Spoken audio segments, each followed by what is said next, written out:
warahmatullahi wabarakatuh. Me, Achsanul Mubarok, senior high school of ASHRIYYAH boarding school. Prophet Nuh alayhi salam. Prophet was one of the messengers of Allah subhanahu wa ta'ala to bring a religion for the people with this word in surah. Take once, Prophet Nuh alayhi salam in surah Nuh has been mentioned in Al-Quran by Allah subhanahu wa ta'ala. He was a man of Allah and true messenger of Allah. In this period, I'm going to talk about the story of Prophet Nuh alayhi salam, which is the story. There are many events that mark till the end of it. As years went by, people on earth were practicing idolatry.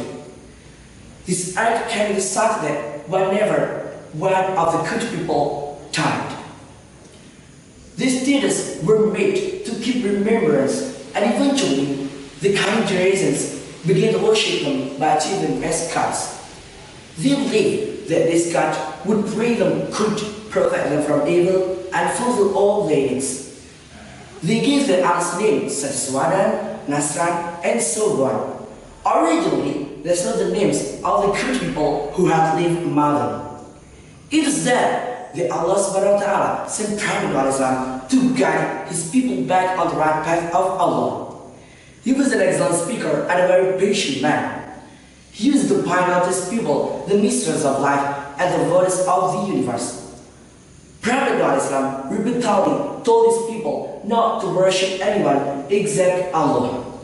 He clarified to them how the devil had deceived them for so long, and that the time had come for this deceit to stop, discounting it for our non-holidays of his life, praising that there will be punishment if they disobeyed. However, only the weak and poor people, including the laborers, but not the rich. The rich ones, full of cold mistrust, were carried the poor and told Prophet Muhammad to beg off from his money.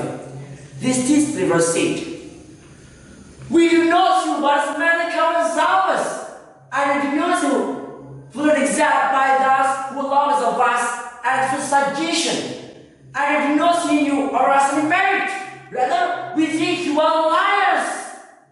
However, Prophet Muhammad refused to give up and provided logical reasons. The disbelievers were accused and said, "Oh no, you have disputed us, and much have you disputed us. Now bring upon us what you did knowledge, if you are uncharitable." Despite the terrible arguments, he continued convincing his people to believe in Allah, hour after hour, day after day, year after year. Moreover, whenever he called them to Allah, they either ran away from him and put their fingers in their ears and became too proud to the truth. All in all, he realized over time that his effort was surely in vain. Consequently, he became tired and said, "Ask Allah subhanahu wa ta'ala to destroy the non-believers," as Quran says.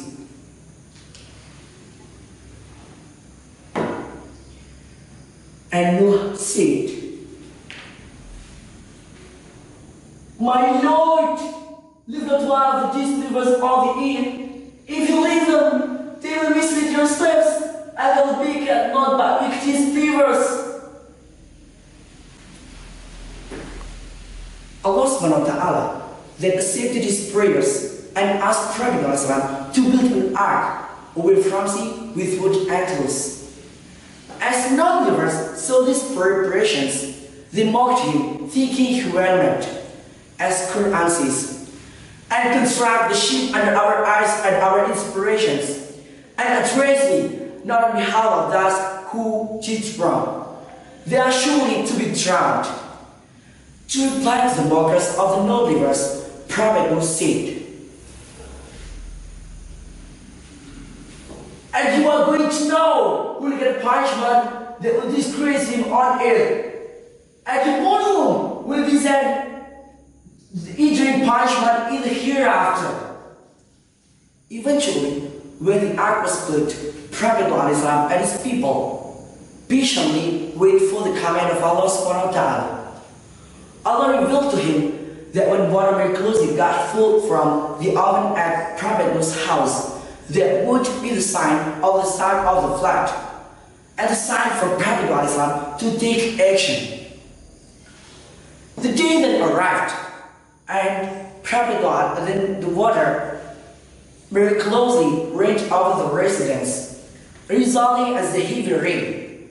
Prophet Islam opened the ark and allowed the believers and animals to come inside, whereby there were approximately 80 people.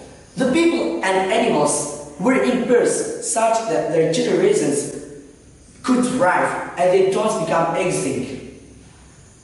The non-believers, including Prophet Noah's wife and one of his sons, did not enter his father's call. Prophet Noah said, "Oh my son, come board with us and we know in the spirit first."